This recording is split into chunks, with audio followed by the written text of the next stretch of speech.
seems like life has had a lot of unexpected things recently. Anyway, let me introduce myself. I'm Laurence Lesser, and I'm very, very pleased to be on the CelloChat platform of cellobello.com. Such a useful resource and so much pleasure it brings all of us. I've spent a lot of time in my life, which is now I'm 81 years old, like probably a lot of you, playing Bach, studying Bach, trying to figure out what to do about it. Several years ago, I recorded the complete Bach suites, which you could find if you wanted to look at through my website, laurencelesser.com, very simple thing. But actually more recently, I had intended to play all 6 of the suites in New England Conservatory's Jordan Hall on Easter Sunday, April 12th in the evening. We all know that didn't happen, and we all are sorry why it didn't happen. And since that time, I have not stopped picking up my cello every day and still trying to learn how to play Bach, which I think is what we all do. It says we'll be live in 2 minutes, so that in other words, I'm not talking yet. This is not yet for the people. Is that correct?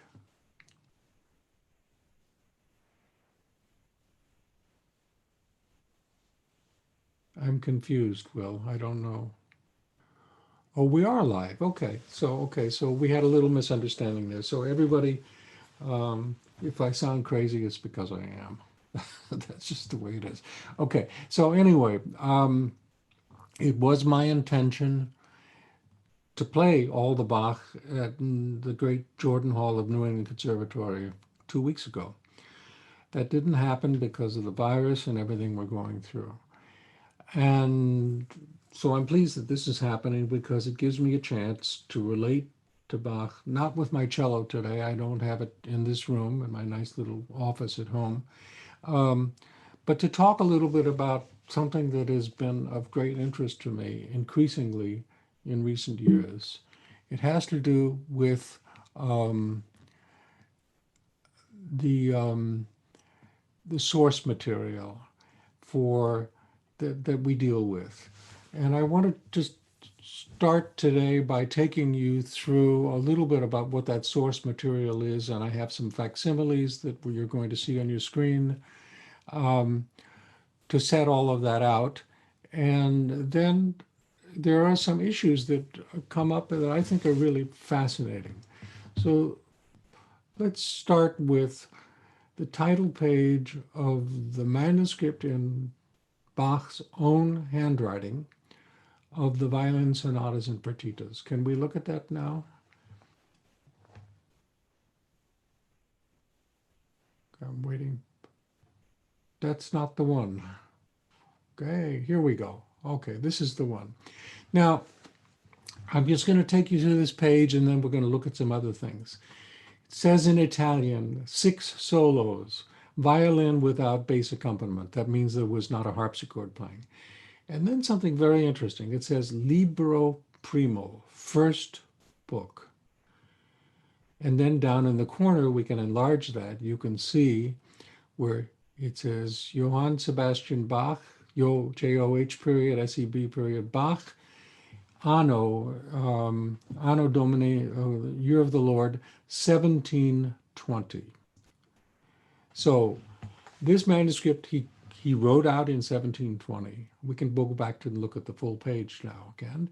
And what it is that what this says to me is, well, if this is the first book, and he's writing about it as being the first book in 1720, is there a second book?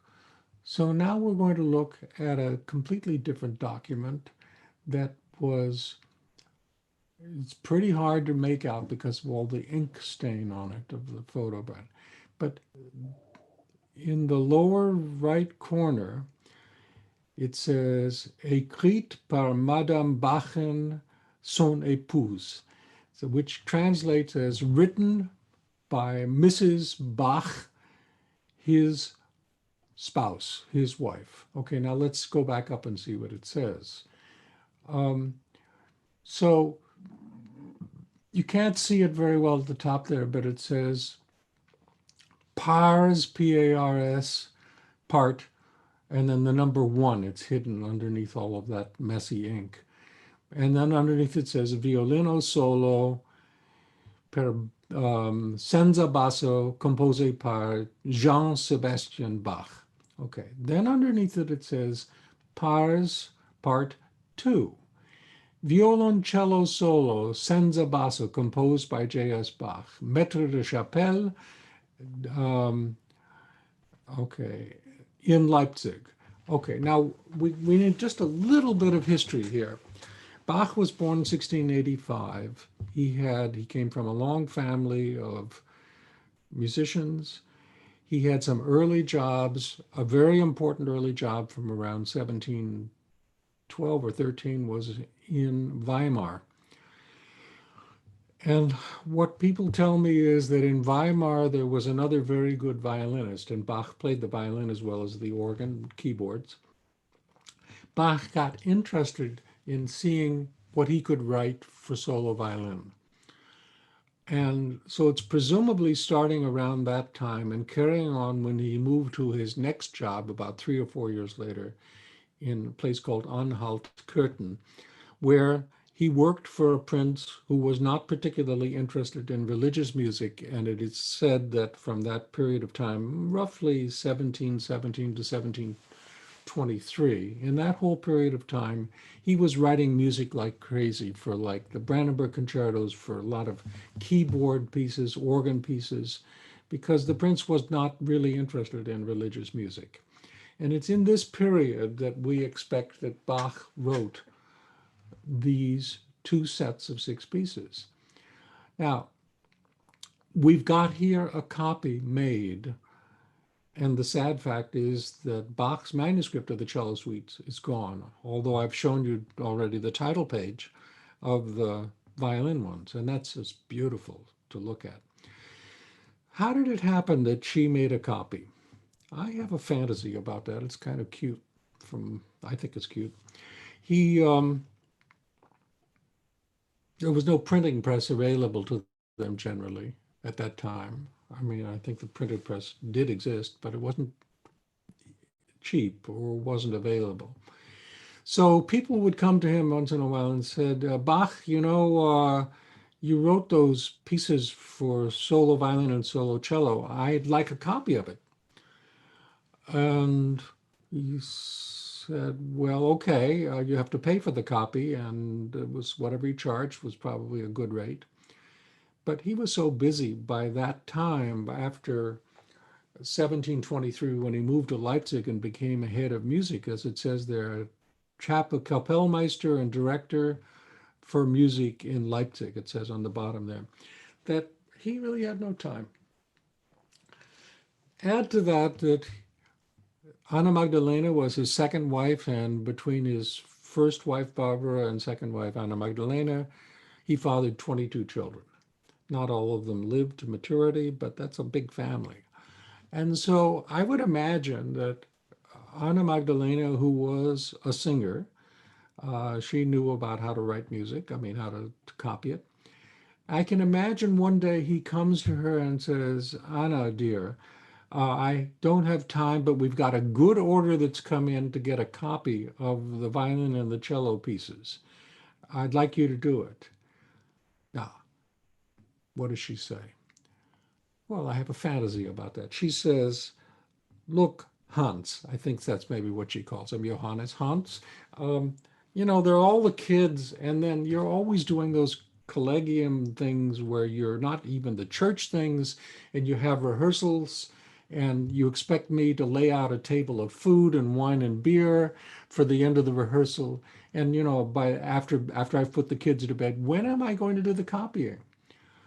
And he says, well, I understand the pressure, but we need the money. So she says, okay, dear, I'll do the best I can. So she makes these copies, and this is the title page of a professional writer, copyist, that he made for the two of them, which made one big opus, six violin pieces, six cello pieces.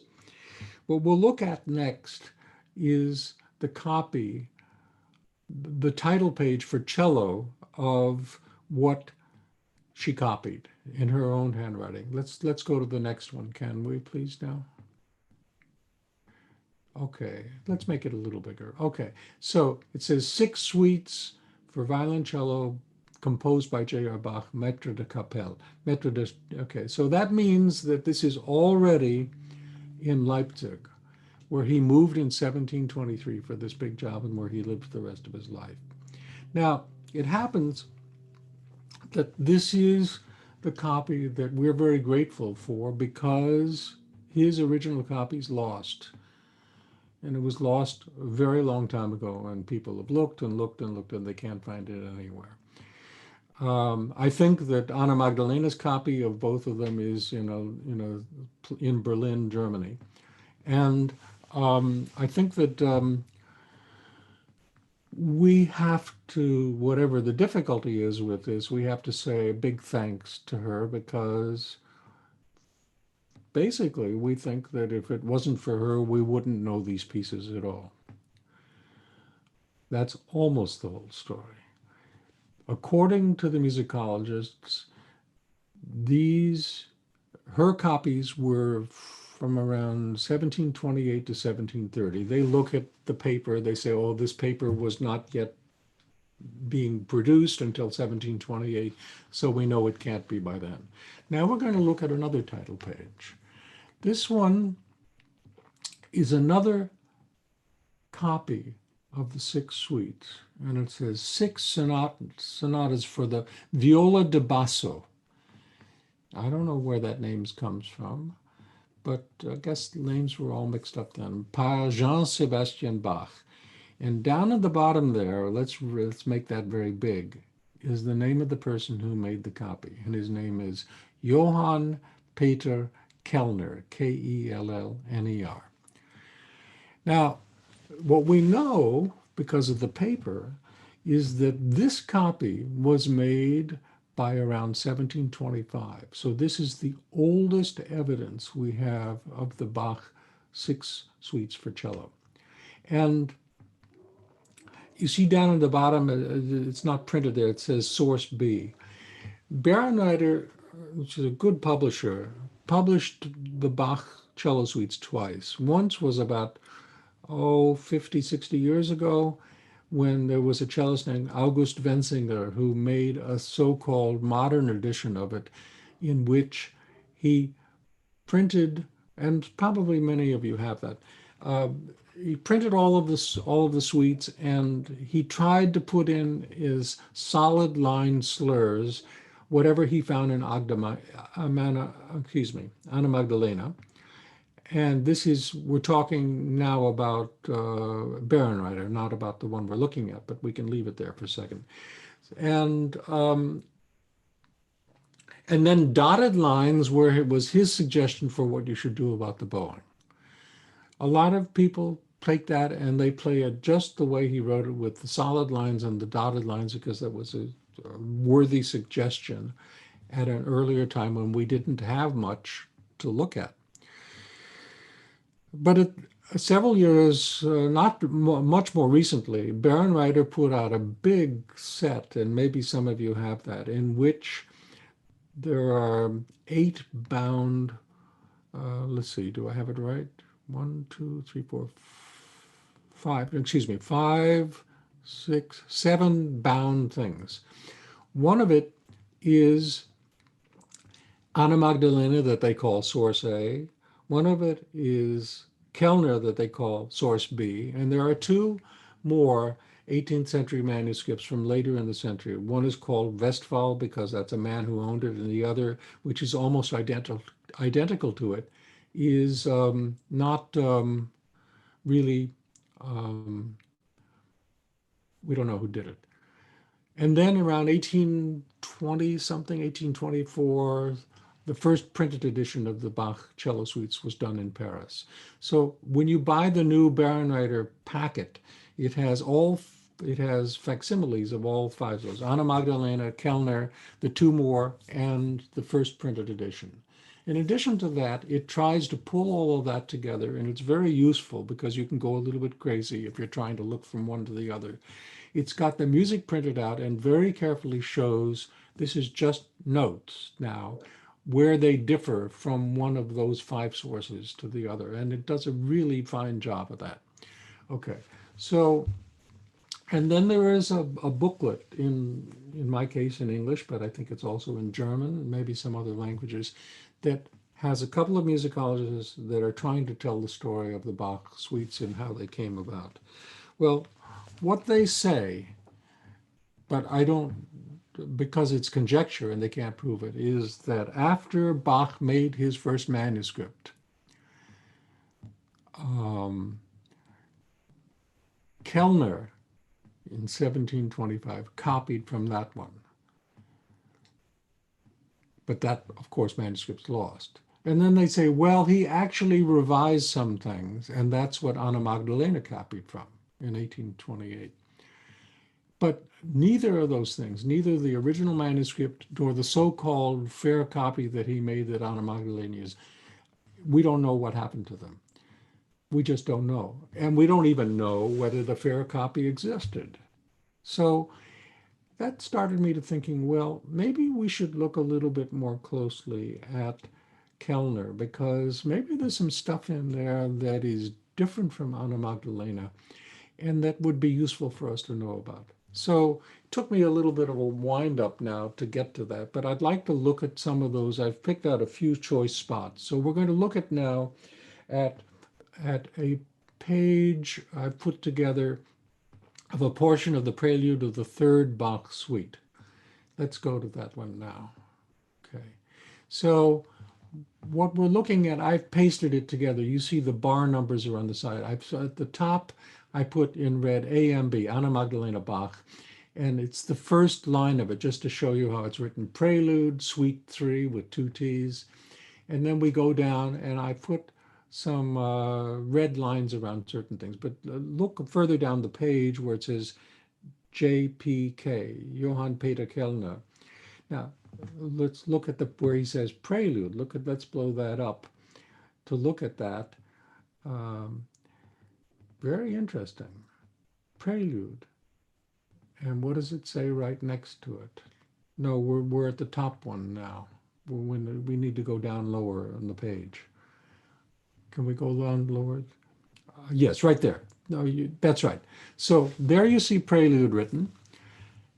Look at that. It says Presto. In Anna Magdalena, there are no tempo markings, just the names of the dances. Okay. And so this is Kellner's copy. Now I want to go back up to the top of the page to show you the thing that I'm looking at. This is, if you look in bar 21 and 22, this is Everybody Mostly Plays, because this is printed in the Benziger edition. Da ba bum pa da ba ba ba da ba ba ba da ba da ba da ba da, two note slurs. Okay.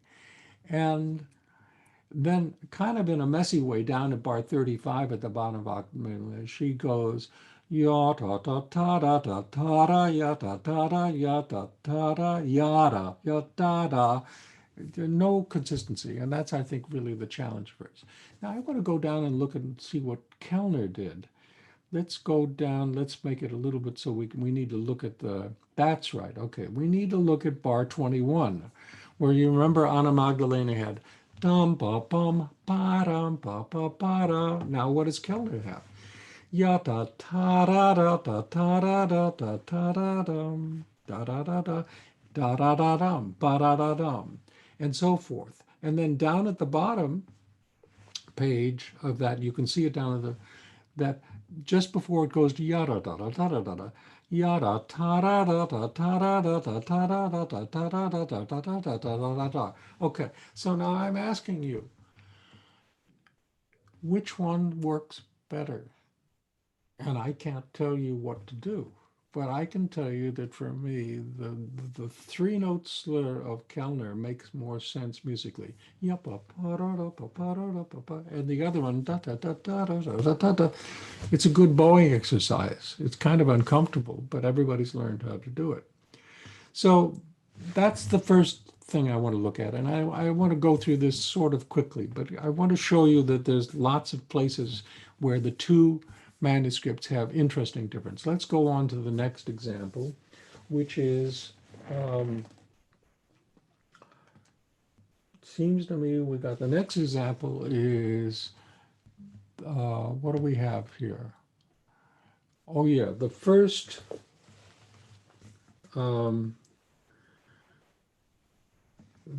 suite, Second Minuet. Now this is interesting because for some reason or other, so this is a G major piece and the second minuet is in G minor. Probably you'll remember from theory that the key signature of G minor is the same as B flat major. It's relative major, so it should have two flats. But you'll see up here, the top one is Anna Magdalena. You see right there, there's two flat signs and they're both on B. B on the G string and B on the A string. There is no E flat written. Now let's look down at Kellner. Same story. Two flat signs. So for some reason or other, there was a convention. That's what you did. But that means that if in the middle of the piece, you decide you need an E flat, you have to show it with an accidental sign. So this is what Anna Magdalena has. She has yada, E natural. I'm sorry, I don't have perfect pitch. I'm probably singing the wrong note. But it's not an E flat, which you'd expect because the piece is in G minor. There's no flat sign on it. Let's pull back on hers and look at her whole thing again. Yeah, so in bar 7, just before the cadence, yada da da da, looks to me like a natural sign, which sounds to me, if she was consistent when she writes a natural, when she doesn't write anything, that everybody is supposed to understand that it's E flat. Looks like a natural sign to me. Okay, now there are other places where she puts a natural sign. If you go down and look on the next line of her page, on bar 14, 15, 16, 17, it starts with a B natural. There's a B natural sign there. There's an A flat for the fourth note in the bar, and that's very plain. So people are never quite sure what to do, whether you're supposed to play in the first half or you're supposed to play the bottom notes as E natural or E flat. Well, now let's look at Kellner. Let's go down a little bit and look at bar, the third bar. It looks to me, can we make it even bigger? It looks to me like that's a flat sign in front of that low E flat, which is what we'd expect if the convention is that you don't have to write it into the key signature. Now let's go down and look at something else. Let's look further down. The last, just before the double bar, is on the bar before, it's bar 1, 2, 3, 4, 5, 6, 7. He's got a flat sign on it. And that's very plain to see. That's a flat sign. So is it yada da da da da da da da da da da yada yada da da da yada da da? Is it? I'm sorry for my lousy singing voice, but it looks like an E flat. And then look at the other place where she did it right with an E natural on bar 17, a B natural and an A flat. So this is another example of what are you supposed to do? Well, I'm not here to tell you what you should do. I'm just here to say that if you look at both of them, you have something to think about. It's really not an open and shut case, as they say in legal procedures. It's not. Let's go on to another one right now. This is one where I think fascinating for me that Anna Magdalena got it really right. This is her manuscript of the jig of the third suite. And what fascinates me is that for all the inconsistencies in her markings, which by the way are terribly inconsistent in the violin copy from the Bach's fair copy, very, very different. This is if you look at the last few bars of the first half is and I've put down and up both signs there. The first two bars are bum. Nobody disagrees about that. Three notes slurred, the eighth note separate. Okay, then the next bar, all separate. Then the next bar, arguably three notes slurred, three notes separate. The next bar, two notes separate, four notes slurred. On the next line, the first three notes slurred, three notes separate. And actually, it comes out, it's kind of wonderful. If you play it enough, you begin to say, hey, that really sounds good. Now let's look down in the end at the bottom of the page. Can we pull that up a little bit more? Yeah, that a little bit. That's fine. Okay. So now here we go. Yadadum bum, badadum bum. Ba-da-da-da-da-da. Six separate notes, the same as above. Ya-da-da, arguably three notes. Da-da-da, yada, yada-da. And she even made a mistake and she put the letter names of the notes in. Yada da da da da. Three notes slurred. Da da da da da da da. Bum bum bum. So I think just to pause for a second, I don't want to say to you that Anna Magdalena manuscript is wrong and Kellner is right, because there are plenty of things in each of them where there are inconsistencies. Kellner, in fact, leaves out one movement of one of the suites, leaves out a bar in something we're going to look at in a minute. So I just say we should be very, very grateful we have both of them. And I'm giving you an example of where this is something that I really figured out based upon Anna Magdalena's manuscript for the bowing that I play in the jig of the third suite. Because not only is it consistent from the first half to the second half, but it also sounds good. I mean, I think that's the whole story, isn't it? Okay, let's go on to the next example. The last example I want to show you, which is from the Sarabande of the second suite. Now,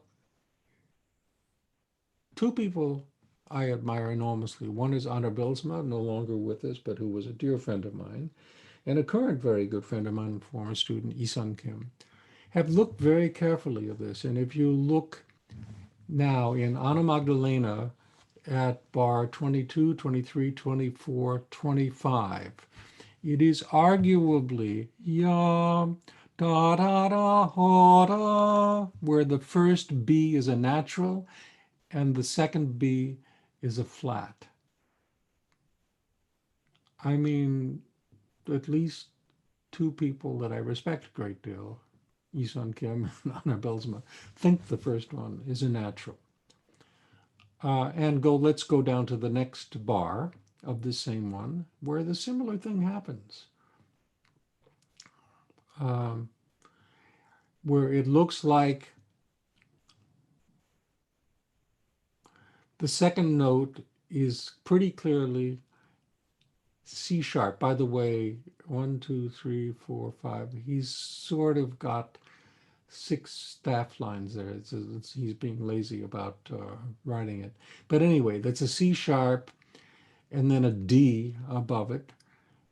And then it looks like the C is a C natural. Ya yada hoda, ya yada ho ha. And Anna Magdalena plays it, and I think HaeSun Kim does too. Doesn't sound right to me, and mostly nobody's ever played it that way that I know about. So now let's go down and look at Kellner. We'll go to the same place toward the end of it. Can we, yeah, those two bars. So the first one there, very clearly, ya ta da da da, natural sign, very, very clearly. Okay, and then the last, second to last note of the bar is a B, is a flat. Okay, and then the next one, and a C sharp written, there's his 6 lines there, you see on the staff, 1, 2, 3, 4, 5, 6, counting up. So the C sharp is on that line, and he doesn't write anything. Oh, he does put a sharp sign underneath it. I didn't even notice that before, but you see that he very clearly writes them both C sharps. Okay, so that's all the manuscripts we're going to look at. Let's just get rid of them for the moment now, and then we'll talk, and then I'm going to try and look forward to getting questions from you. So I need to get back so that I have my chat page ready. So here's my conclusion from this. We've got 2 sources that I think are really very important for us. We keep dreaming that somebody will find the original, and I've never seen it. So all I'm saying is I can't tell you what to do. I can say to you, but don't avoid what you can learn from looking at both of them. It's kind of funny. I had a very great teacher, some of you know, Gregor Piatowski, who was a witty man. And he taught me once, he said, you know, so when you're playing a concert, never play for the cellists in the audience because they always have a different idea. Okay. And about 15 years ago, I was in Israel at the 10th anniversary of the Cello Society there, which was a big gathering, and lots of wonderful people there. Starker was there, Greenhouse was there, I think Franz Helmerson and Artur Noras and all kinds of wonderful colleagues. And I had a half a recital program I had to play there, and one of the 2 pieces I played on that was the 4th Bach suite. And I got up and looking out at this audience full of all of these great cellists, colleagues, my seniors, and people that I admired so much. I said, my teacher, Piatowski, said, never play for the cellists in the audience at that point, because they always have a different idea. At that point, the whole audience, which was almost all cellists, started laughing. And then I said, and yes, and then there's Bach. Because, of course, everybody plays it differently. I think that's perfectly normal. So that's the end of what I wanted to give as my little mini lecture here, and we've got a lot of time, so I really like to hear questions from anybody. I'm waiting for them, and I'd like to, it doesn't matter what they're about, whether they're about Bach, whether they're about anything. Here comes one. In bar 2 of the Courant in the 2nd suite, there is a chord.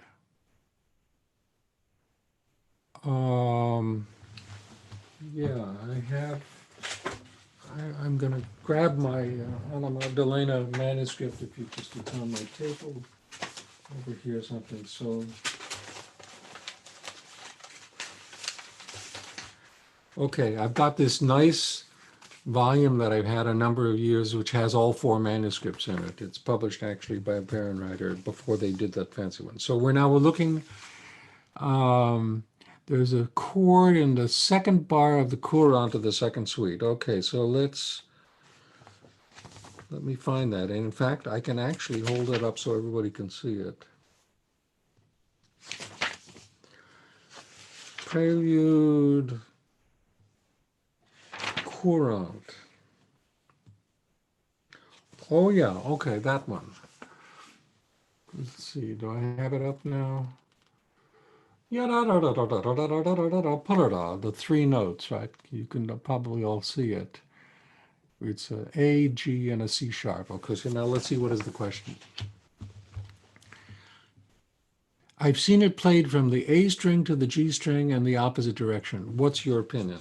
Oh, well, I'm glad you're saying I'm not supposed to tell you what it has to be. I'm going to give you my opinion. I think by now I decide, since the line is ya-da-da-da-tam, that I want to answer the line with the A. But the note after the low note, C sharp, is a D, ya-da-da-da-da, so that I think it makes more sense for me to play the chord from the top down. That's my opinion. What do you think? Is that a good answer? Okay, well, that's it. Okay, now we've got another one. Hello from Virginia. Hi, Virginia. Have you played Bach or experimented with Magdalena's bowings, or do you think finding your own bowings makes a performance more personal to the cellist? I have a funny answer to that. It's from my teacher, who was a source of many funny things. At some point, he was giving a talk to a group of music educators, and they said, Mr. Pierogorski, do you play on the right hand? Do you play with your thumb bent or straight? He was silent for a minute, and he said, yes. It's kind of funny. What it meant was that he did both. So my answer to hello from Virginia is, of course I've tried to play all of Anna Magdalena's bowings. There's no question about that. But I have trouble with them. I mean, I have trouble with their inconsistency. On the other hand, I have to say that, one of my very dearest, wonderful friends was Anna Bylsma. A great, great man, and a man to whom we owe, all of us, so much for reawakening our interest in how this music might be played at another time. And I have I think I can reach it now. I have a wonderful thing to read you from him, because I think it's useful for all of us. This is a volume of his recordings that I got a number of years ago. And in the preface to it, he was interviewed by his younger colleague, Ken Slowick, who runs the instrument collection at the Smithsonian in Washington. So just listen to this little paragraph. Says Arne Bylsma, authentic. Everybody wants to know, what is authentic? Okay, he says, authentic doesn't mean historically correct, but rather, quote, just as alive as it ever was. In the middle of a rehearsal or while practicing, you suddenly say to yourself, hey, this is right. This is how it must go. Never mind that a year later, were you to hear a recording of that playing, you'd feel that it's not at all how it should go. But that spontaneous and wonderful feeling, this is the way it has to go. That's real authenticity. So I think what he's reacting to are what Jascha Heifetz used to refer to as not musicologists, but as music criminologists, people who are trying to tell you, or some people call the Baroque police. I think that's all cute, but I think that I'm not answering your question. What it is that we can learn a lot about bowings from Anna Magdalena, from Kellner. There's one other really important source that I recommend to you all. Toward the end of his life in 1748, Bach paid a visit to the court of Frederick the Great in Potsdam, which is now a suburb of Berlin. And when he came there, He came there probably because his son, Carl Philipp Emanuel, the most famous of his sons, was the music master for Frederick the Great. Frederick the Great was a flute player. And so he hired the best flute player of his time, whose name was Quants. I think it's Johann Joachim Quants. I think I got it right, to teach him. And in 1753, Quants wrote a big publication, like a book, giving instructions about how to play. I think it was a very popular new profession. You write a music method. And so it's called, but Quants was a flutist. And anyways, there's some instructions about how to play the transverse flute. That's this one, not the Blockflöte, not the recorder one. And in that, there's a long section, which you can find this translated into English, in which he's telling you when to use slurs. And now, this is controversial a little bit. First of all, it's a good idea because it's published 5 years after they were in the same room together. Quants was in the same room with Johann Sebastian Bach at Potsdam. But people were beginning to say that music is changing, and Carl Philipp Emanuel was moving toward what we call the classical period, and so tastes change. But there are a couple of things that Quants says. He says if you've got a scale-like passage, you can play it any way you want. You can slur it, or you can play them all separate. When you have da da da da da da da da da, you're probably going to do a slur on each one of those and repeat the slur. When you have an arpeggio, da da da da da da dum, you can do whatever you want. But if you have dum pa da da ba ya da da da da ya pa da da da da, you never are supposed to slur when there is a big leap. So those are, and you can read more of these rules that Quants had. And then when you're all done with it, you say, well, okay, now I see what was popular to do. And I think that I'll try them out. So if you're asking how I find bowings, it's a little bit of that. It's a little bit of what comes from the manuscript, but there's one more thing that's very important. Bach died in 1750. The bow that he used, we now call a Baroque bow. The bow, unless we are intentionally being players in the Baroque style, using a Baroque bow, we play what is known as a French bow. It was brought to perfection by the first great maker and the greatest maker of all time, Francois Xavier Tourte.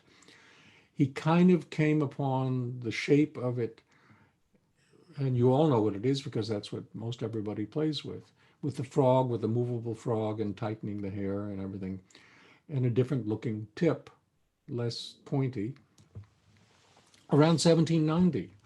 And he worked to 1835. And so by the time he was done, he had, 35, 40 years of bows. He made a lot of them. They're the most expensive bows on the market now. But everybody who came after that was Peccat or Persois or the Viome shops or the 20th century. Like today, in my near neighbor is Benoit Roland in a very few miles from where I live. All of these bows are French bows. Now, when you try and play the Bach suites, which were written by Bach to be played with a different kind of bow, there are certain things that bow can do very comfortably. So that, for instance, in the C major suite prelude, you have 3 and 1. I think it's possible to play 3 and 1 with a French bow, but I think it's much easier with a Baroque bow. And I'll be very honest and say I don't do the 3 and 1 because I haven't figured out my limited technique how to make it sound as good as the way I want it to sound. So I actually do 2 ups and 2 downs. The Casals recording are something like 4 notes slurred over the loop. Some people play 4 notes, 4 notes, 4 notes, 4 notes. And I think at a certain point, the truth of it is that the composer kind of is done with his or her job when the music has been written, and passed on to you. And the job that we do, that the composer cannot exist without, is somebody who turns those dots of ink on paper into sound. Because music is not the paper you look at, music is the sound you make. And so, hello from Virginia. I'll finish this by saying, I look at all the possibilities and I end up doing what seems correct to me. And like Anna Bylsma, I keep changing. So I was looking forward to playing all those Bach suites a couple weeks ago because I've changed my mind about a lot of things since I made the recording 6 or 7 years ago. So I know that Casals, when he was making the recordings in the early 1930s, he really didn't want to do it. He said, what if I change my mind? So that's the answer. I think I'm ready for another question. Okay.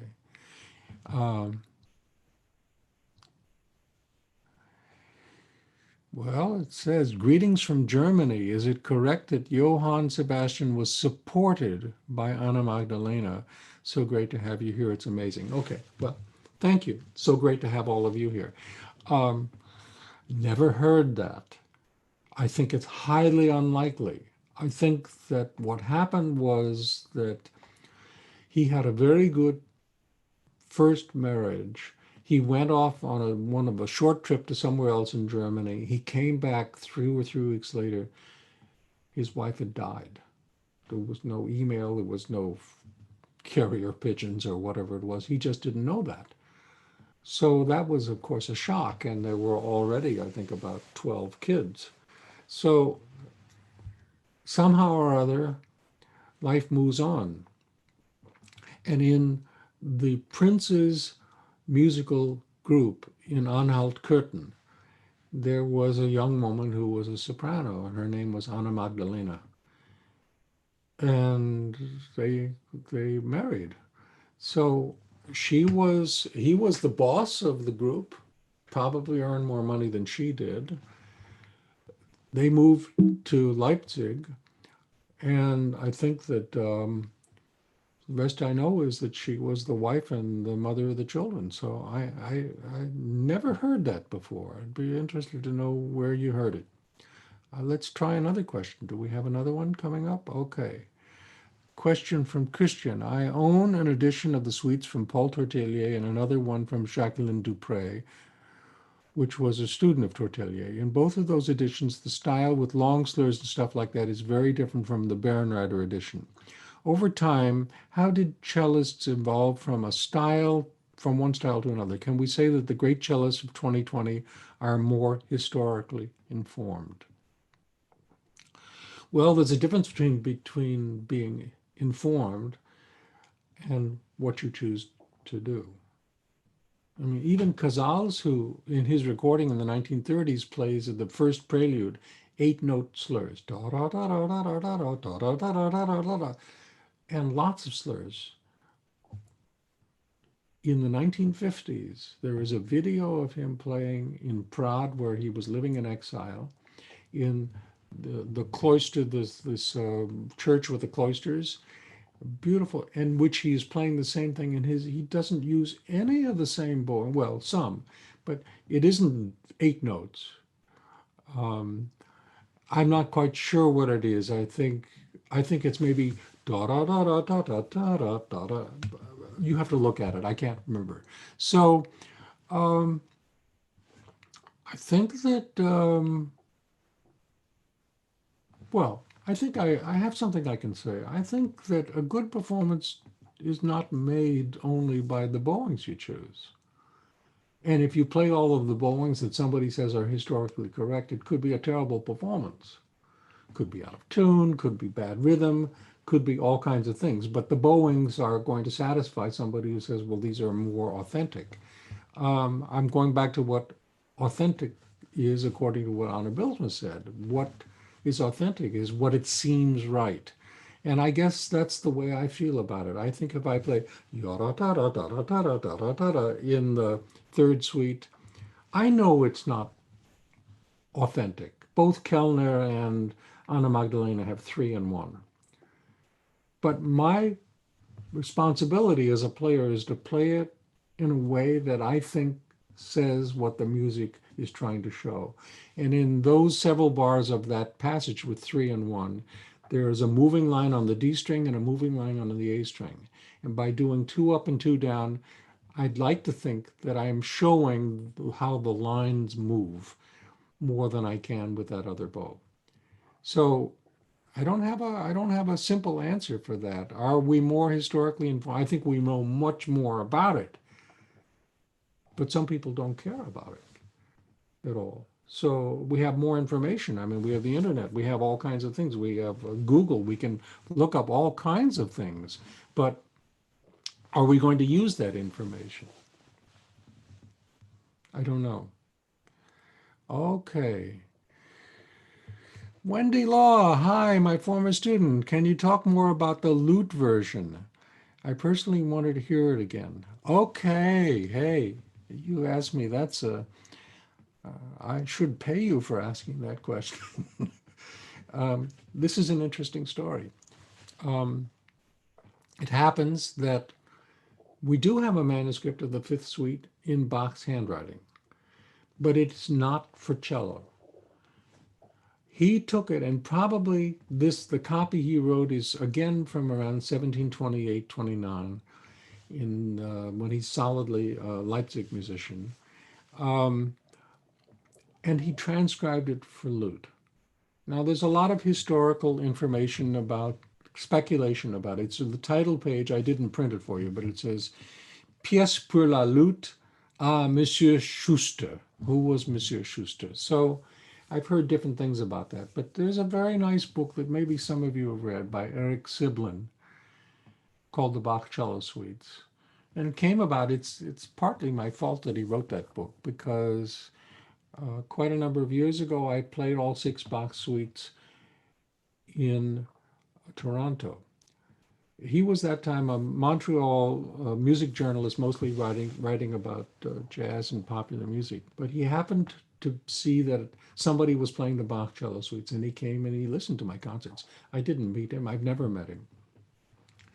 But he wrote that book that became very popular because what he has in there is some speculation about why Bach made a transcription for the lute. There's one thing to say also is that lutenists in those days didn't use the same 5-line staff that did. They had something called tablature, which was, I can't even read it. I don't know how it is, but it was completely different. But there's a long, interesting theory that Siblin tells in there, and I'll give a pitch for you. You should get his book because it's a good read, in which he says that basically Bach was trying, this is short form, he wasn't happy living in Leipzig. He didn't like the bosses of the city who were telling him to do this and do that. And he really wanted to move to Dresden, which was not very far away, where there was a very, very good musical life. And there was a wonderful um, lute player named Weiss, Sylvanus Weiss, and that probably Schuster was a publisher who was trying to get a lot of lute music published for the first time so that Weiss and other people could play it. The answer is long and much more complex than that, but I advise you to read it in that book. Anyway, so we have in Bach's handwriting that same piece with the same number of bars, the same number of movements, and everything like that, and every movement is the same name for lute, only it's in G minor. And I got fascinated by that when I was preparing to go to the Tchaikovsky Khan competition, really a long time ago, 1966. I was in my 20s. I was studying with Tchaikovsky, and he said, "Here, why don't you look at this?" And he had a photocopy of the lute transcription by Bach. And I got some ideas. I had to play the fifth prelude in Moscow, and which I did, and I incorporated some of the things. Later on, around the mid 1990s, I began to think, I really want to make a transcription back to the cello of the entire lute suite. And I did it. And like a lot of people trying to do, I wanted to be very thorough. So I tried to put, lute, of course, has many strings and cello has only four. I tried to put every possible note I could on the cello. And it became virtually impossible to play. So bit by bit over the next 5, 6, 10, 15 years, I began to remove notes that I thought were not essential to really show what was interesting. And my format was that I took the prelude and tried to make it into the lute prelude as much as I could. And all of the dance movements, each half has a repeat. So my plan there was to um, do the first time through in the cello version, as we have it, and to do the repeat in the lute version because there would be more ornamentations and interesting things. And what's really interesting, you can see the manuscript of, you can see all these manuscripts on IMSLP. You can see the lute version, the lute piece in Bach's handwriting on there, and you should really look at it. You're going to see a lot of ornaments written. You're going to see some unusual harmonies, some changes of notes, but it's a gold mine, really, of information, and it's in his handwriting, and so nobody can dispute that that is, in fact, his piece. So I love playing it. I've changed things. What I've not done is I have not added any note that is, I don't think, maybe an ornament here or there, maybe one note too. Every note I put in there in my version is an original note from Bach from that manuscript. Sometimes I change the octave for practical purposes. Sometimes if I'm going to play a tenth, like I'm going to play an A on the G string and some note on the A string, I will try and make my bow skip over and not touch the D string so that I preserve that open interval. And if you really want to hear it, I mean, yeah, I'll lead you back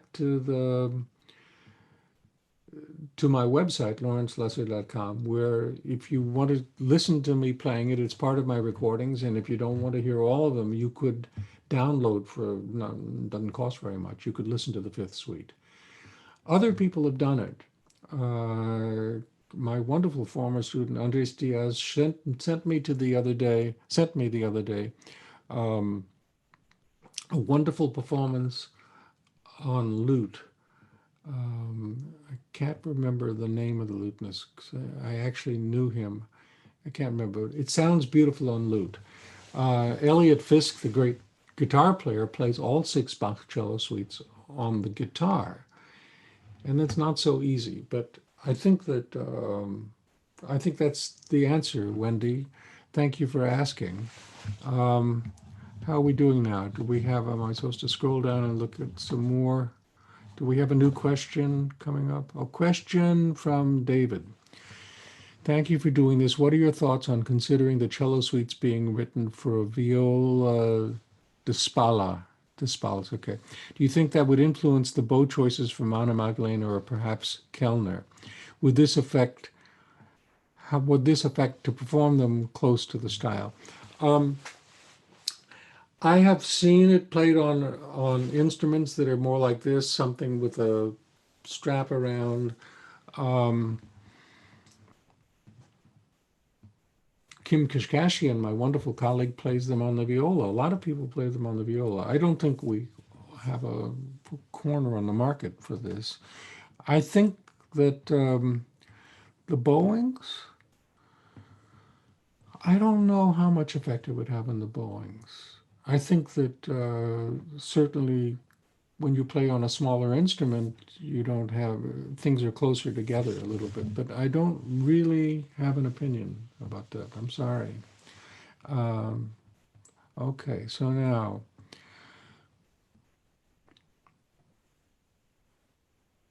why is playing open strings in Bach considered stylistic? Oh, we're opening a can of worms here.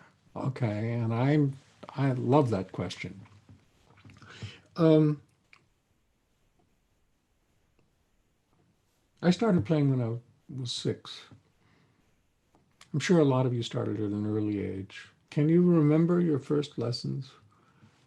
You figured out that you were told to hold the cello with your knees, and then you probably played some pizzicato, and probably the first piece you played with the bow was Twinkle, Twinkle, Little Star, da da da da da da da, something like that, with mostly open strings. So open strings were it at the very beginning. That's all you knew how to do. You could pluck them, you could play them with the bow. Then you started with first position and C major scale, or some simple scales, or some simple little pieces which were all in first position. But then the next thing happened. You were good. So the teacher says, okay, Marie or Johnny or whatever your name was, now I'm going to show you second, third, and fourth positions. So, okay, so there you are. Now something important happens. You don't have to play open D. You can play it on the G string in fourth position or just on a finger somewhere up there. So at this point, what happens is something weird. When you've been playing as a beginner with your fingers in first position, every time the open string played, it sounded different from when you put your fingers down because it rang more.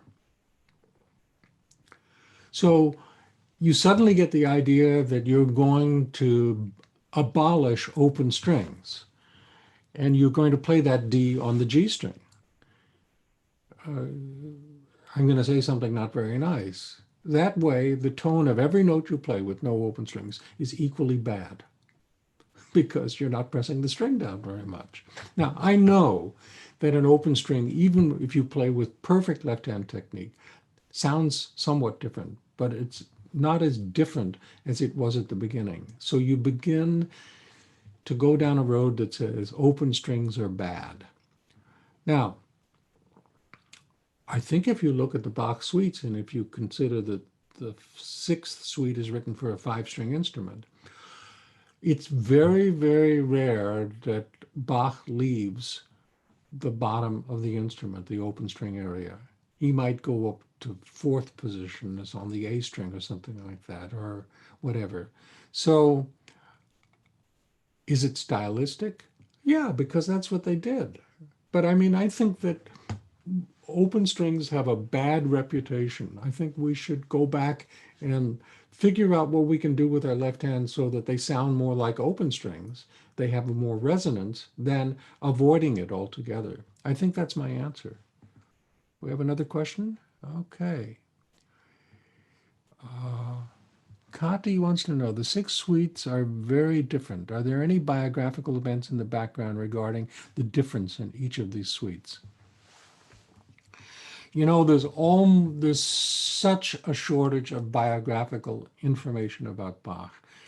We don't have letters from him except an angry letter that he wrote to the city fathers of Leipzig complaining about his salary and the conditions of his working. Rare. We see written from him when his job, you know, everybody now, you have an old instrument, you want a certificate that says it's authentically made by that person. And in Bach's day, Bach earned some money. He always needed money with all that family. If somebody built a new organ for a church in somewhere, 20, 30 kilometers away from where he lived, he would go there and he would play the organ and he would write a certificate and saying, yes, I guarantee you that this was made by so-and-so because I met him. And it's a good organ and it does everything that he says it does. And so that was a different kind of certificate. But in Bach's life, there wasn't much in the way of anything written in biographical. The biographical things are only about his family and about his work. And more than that, we just don't know. I mean, we know after he died that his estate had an awful lot of wine and beer in the cellar and in various instruments and things like that. We don't know. So, but you're asking a question, Kati, that I think is an interesting one because you're saying the six suites are very different. I agree with you 100%. I think if you know the Well-Tempered Clavier, which starts in C major in the first book. Da da da da ya da da da da da da da da da da. It starts with something that is apparently simple. Now, if you know that first prelude in Well-Tempered Clavier, everybody knows it is a fantastic piece. And I think that one of the things to say is to be simple isn't easy. So I think that when Bach starts, I don't know, we have no way of knowing the order in which he wrote the suites. But we can say that he probably had them copied or printed or whatever it is in that order because they indicate a progression of mastery and a progression of different moods. And I think Bach was a person, I know he had to write a cantata every Sunday, but I think that he was always curious. It's like if you look at Beethoven piano sonatas, every first movement is all in what we call sonata form. Well, yeah, but Beethoven invented his version of sonata form. He didn't get a book that says this is how you write a sonata form. Nobody before Bach had, very few people had written anything for solo cello. Yes, there in Bologna, there's Degli Antonio and there's Gabrieli in Italy, but not so much stuff. So it seems to me that with the first suite, he starts out simple. Then the second suite, of course, is serious or sad or spiritual or something like that. And he's being a little bit more adventurous in what he asks the cello to do, with more venturous string crossings and some chords. You look at the chords at the beginning of the minuets, three-note chords, and some of them are very uncomfortable, but he's pushing it a little bit. Then he comes to the third suite, which is happy, positive, confident, and warm-hearted, deeply musical, joyful. He comes to the fourth suite. Well, now that's the great divide between 1 and 3 and 4 and 6. Now he's really figured out what a cello can do. We know he played the violin and the viola and that we played keyboard instruments. I don't think he played the cello, but anyway, there were people around who did. And so he wrote something that was much more demanding, the fourth suite, with all of the string crossings and the arpeggios at the beginning to all kinds of things. And he gets, I think the Sarabande is as deeply spiritual as anything he ever produced. It's so serene and beautiful and deep, profound. And the Bourrées, the fourth bar, is jolly and confident and successful and I think proud and all of those things. Then we come to the fifth suite, which is quite different. And there are arguments about whether it came first for the lute or for the cello. I happen to think the cello was first. That's certainly he made the copy for lute. He made the transcription for lute, I think, much later. And this is a piece of great seriousness. It has a fugue in it. By the way,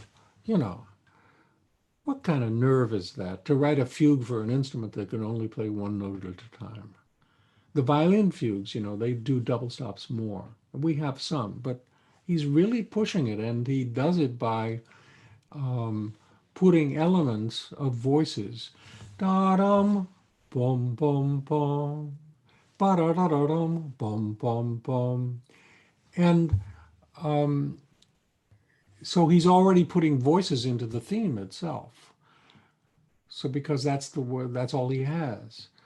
And then we come to that Sarabande, which is as profound as anything ever written, in my opinion. So deeply touching.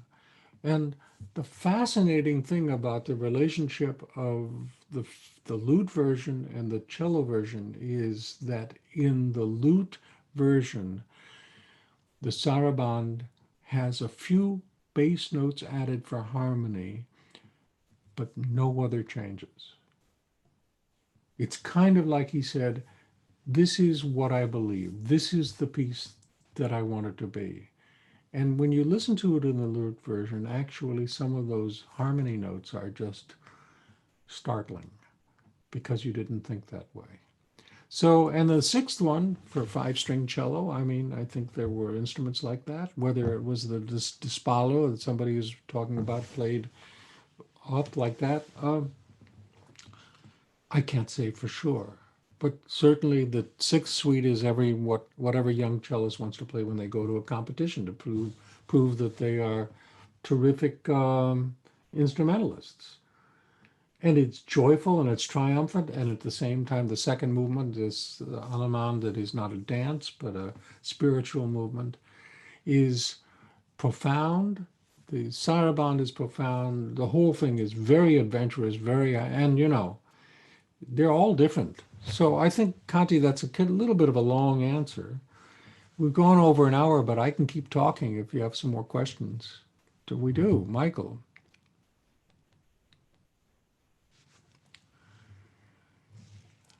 You're asking about my teacher, and you're asking something I'll read to everybody. Maybe you can all see it. Have you ever heard of the story when Gregor Piatigorsky played the Prelude from the second Bach suite, but forgot the piece after playing the first note on D, so he improvised the whole piece? Or is this a myth? Well, Piatigorsky was a great storyteller, but he did tell that story about himself. Exactly that. He couldn't remember, so he just kind of made it up as he went along.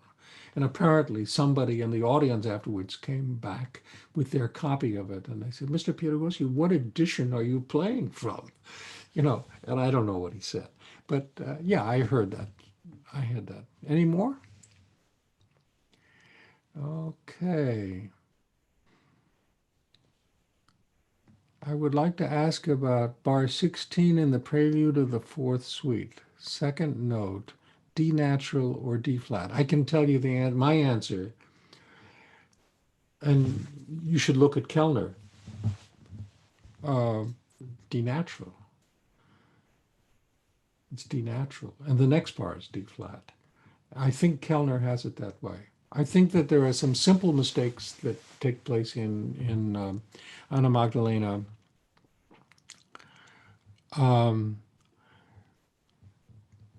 In the second half, should be most everybody plays a double stop, A on the D string and E on the A string. Anna Magdalena has the top note as C sharp. I think the pen just slipped. Remember, she was copying this late at night by candlelight after all the kids had gone to bed and somebody had put out all of the food and she had to put out for the rehearsal because after we all like to eat and drink after we play concerts and rehearse. So that's it. Maybe a couple more. Question: what is your opinion on the starting bowing of the first note of the third suite, up bow or down bow? I've heard vehement opinions for both. I certainly wouldn't be vehement about it. I think I like to start up bow, but I don't think it matters. If you play up bow, then you play all separate all the way to the bottom. Or if you play down bow, maybe you go ya da da da da da da ya da da da da. I don't think it matters. I'll tell you something that I was going to do and I believe in very much, and this is a completely different thing. I noticed that, for instance, if you played the Prelude of the sixth suite da da ba ba da ba on a viola, that you're playing on the bottom string down bow and going to the G string, you approach. I believe very much when you play with a bow that you play a little bit on the sides of the string. So the down bow on the cello is on the left side of the string and the up bow is on the right side of the string, just a little bit. And on the viola, the down bow on a C string is on the left side. Well, also left side, but the instrument's turned around the other way. So it's very easy to play those two notes, the two Ds. And so you get a good sound on the second note because you're coming to the string from a side on which it resonates most. So recently I've experimented with, and I'm beginning to believe very much in playing the beginning, not the whole thing, the beginning of the sixth suite starting up bow. Somebody want to vehemently argue with me? But then I change back to after those because I get a better sound of the second note. And you can go right back to down bow for that. I mean, or you can do it's only because of the string crossings. Okay, maybe two more questions if we have them. Okay. Do we have any more? Are we out of questions? Oh, okay. Personal bowing in the prelude of the first suite.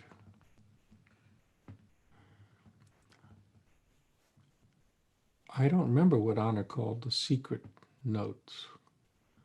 I'll have to go back and read it. You know, he wrote 3 volumes that are wonderful. The first is called Bach, the fencing master, because I think he felt like he had a bow and he was going to do like that, like somebody fencing with a sword. Personal bowing from, I'll just finish that answer that I play da da da da da da da da da da da da da da da. Anna Bylsma plays every bar different because Anna Magdalena writes the slurs are in different places. One set of 2 bars has no slurs at all. And he believes very much in that. And I don't believe so doctrinaire in such a doctrine. I'll tell you a funny story. He used to come very often to Boston to play. And we were, it's a great loss for me, his death last year. And sometimes he stayed in my house in Amsterdam. I stayed in his house, and we were really good family friends, his whole family, his wonderful wife, Vera, and 3 children. And he very often played in Boston. And one time he was coming to play, and every time he came, we arranged at the conservatory for him to do master class. So he came one time, and I think it was the maybe 2003 or something like that. It was the anniversary, the 200th anniversary of the death of Boccherini. As important as Bach was for Anna Bylsma, Boccherini he adored. And so he said, I'm coming and you're having me to do 2 classes, and I only want to hear Boccherini. Well, we got a lot of it for him playing with 2 cellos. But then a lot of people wanted to play Bach for him. So he said, sure, he would listen to it. And he was very big on this business about playing exactly what the Anna Magdalena manuscript says. And so he gave a class at Bach. And then I remember it was in our Keller room, and we were standing in the hallway outside where the big statue of Beethoven is. And he came over and he said to me with a wink, aren't you proud of me, Larry, that I didn't say one word about bowings to anybody? And we both laughed because he knew that we all have to find our own way. I think that's it. Okay, so Wendy wants to know,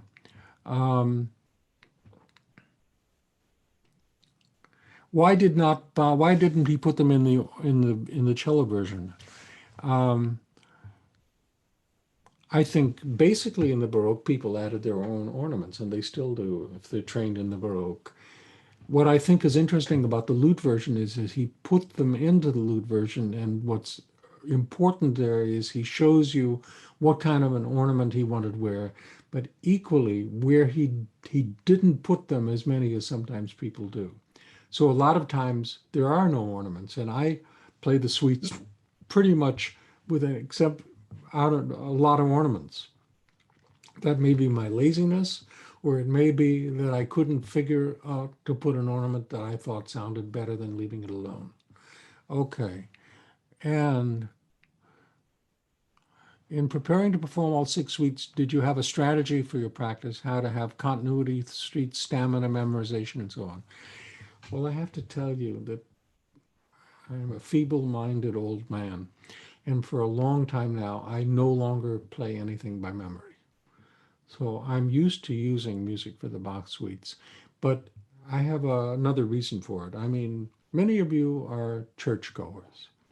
It doesn't matter, or you go to a mosque or you go to a temple or whatever. And I'd like to ask you whether you ever heard, when you go to one of those places of worship, that the leader of the service who is reading from scripture does it by heart. They always have the book in front of them. So my excuse for having a feeble mind is say, well, Bach is our Bible. So I put the music in front of me because it's wrong not to have it in front of you. Maybe that's a cop-out. In terms of stamina, good luck, everybody. I mean, my plan for the concert was going to do them with a big intermission after 3 suites, but not in the order of the book. I was going to do 1, 4, 5, intermission, 2, 3, 6.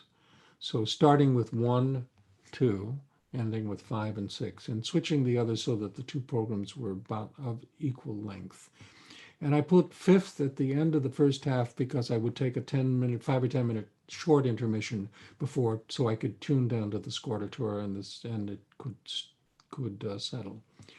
But I don't know, maybe when this terrible time we're going through is over, I'll find a night and I'll do all 6 again. That's about it. Maybe one last question if there is one, but I think I'm just about done. Okay.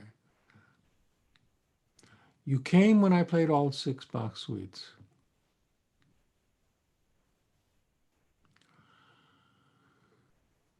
Oh, I know what you're talking about. You asked me in the second gavotte of the 6th suite, I put a trill. Yararam bum bum bum bum ba-da-da-da-da-da-dum. In the second half, yararam ba-da yara-da-da-da da-da-da-da yara-da-da-da. And then yara-da-da yara yara-da-da-da with the drone D playing like a hitting a drum. And the second time, I put a trill on the open A, yara-da-da-da. And if it brought a smile to your face, that makes me happy, because that's what I wanted to have happen, because I smiled when I played it. Okay. Oh, this is a really good question, so I think I should answer it. And if anybody wants to run away, I'm here. I could keep talking. But the relationship or lack thereof between the dances and tempo, also keyboard preludes versus dance movements. Well, here's just a strange question. So my teacher, so much I learned from him, but also he had so many wonderful experiences. He knew Rachmaninoff. Rachmaninoff didn't know anything about the cello suites. So one time he put the music for the first suite on the piano and said to Rachmaninoff, play it. So he would, fast. Okay. Then I'll say to you, how many times have you heard the third suite begin? Ta ya da da da da da da da da da. And how many times have you heard the E major partita begin? Da da dum bum bum bum ba da da da dum bum bum. No. Well, you could say it's a higher instrument, thinner strings. You could play quicker, to be sure. But ba da dum bum bum bum ba da da da. Why not yum ba da da da da da da da da da? So the preludes are preludes. In terms of the dances, what I've been working on very recently is trying to understand what the dances look like, so that the Sarabande, which everybody thinks is the slow movement of a Bach suite because it's not a sonata yet in which there is a slow movement, very often people play them very, very slowly, and they can be very beautiful because it's great music. You could do anything to it. But the Sarabande famously has a second beat that is important, let's put it that way. So usually that second beat is a dotted quarter note, a longer note.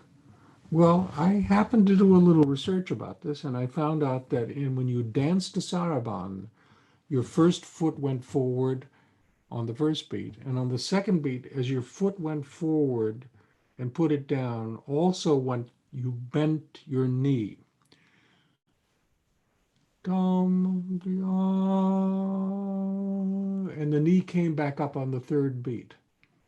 So if you could think a little bit about what the dance looked like and try and find a tempo that somehow or other relates to the actual character of the dance, I think that's what you should do. Faster or slower, I don't have a fixed opinion about that. Okay, if there's one more question, we'll take it, but I think it's time to stop just about. Are we done? I guess maybe we're done. So, one more. Kiefer, is that Sandy Kiefer? Maybe, okay. Why did Anna Bylsma start most of the movements with an up bow? I don't think he did. But what he did was that if the first half ended down bow, he believed that every down bow should be followed by an up bow in his Anna Magdalena period. So that when he went back to play it, it was in the opposite direction. He was fighting against what he called the tyranny of the down bow, that every strong beat was a down bow. And I subscribe to that opinion. I think that it doesn't have to be. Sometimes alternating them is a wonderful thing to do. Do I say that every down bow has to be followed by an up bow? No, I don't. I think the question is, you could play with a bow in any direction. The question is, what does it sound like? You could start the fifth, sixth suite down bow, ba-da-ba-ba-da-ba-ba. Only recently, only in the last couple of years, I started to yada-ba-ba-da-ba-ba-da-ba-ba-da-ba, because I think it sounds better. So I don't care about down bow, up bow, any direction. I care about slurs of sometimes connecting things that I don't think should be, but I don't think I'm doctrinaire about it, that it has to be a certain kind of length slur. I don't think it has to be up bow. I don't think it has to be down bow. And I think it goes back to what he said about cellists in the audience, Tchaikovsky. Everybody has a different idea. I think I'm done for today. Thank you all for being here and putting up with me. We've been going for almost an hour and a half, and I'm ready to go get a drink of water. So it's wonderful. If you have more questions you want to send to me, I think you can send it. I'll give you my email address if that's useful to you. It's ldlesser@gmail. Everybody does Gmail. And I'll try and answer them. My inbox is pretty full these days, so I may not get back to you right away. But it's been great being here, and very big thanks to Cello Bello and its founder, Paul Katz, and all of the wonderful people who work with him to make this happen. I'm very, very happy about it. It's a wonderful thing that we have these events to listen to and to link to in this terrible time that we're going through in the world, that I hope will soon be a forgotten memory. Goodbye, everybody. Thank you very much.